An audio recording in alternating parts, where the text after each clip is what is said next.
সিলেটের শাহজালাল মাজারের পুকুরে বিশাল আকৃতির অসংখ্য গজার মাছ রয়েছে।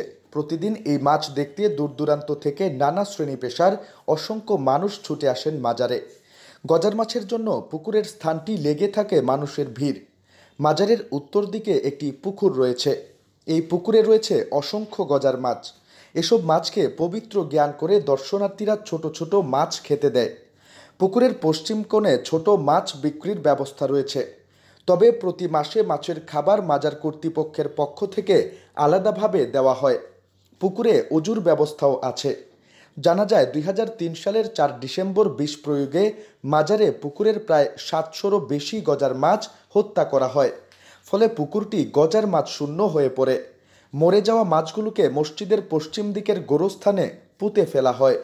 পুকুরটি মাছ শূন্য হয়ে যাওয়ার পর হজরত শাহজালালের ওপর সফর সঙ্গী মৌলভীবাজারের শাহ মোস্তফার মাজার থেকে ২০০৪ সালের ১১ জানুয়ারি ২৪টি গজার মাছ এনে পুকুরে ছাড়া হয়। বর্তমানে পুকুরে গজার মাছের সংখ্যা কয়েক শতে দাঁড়িয়েছে বলে জানা যায়।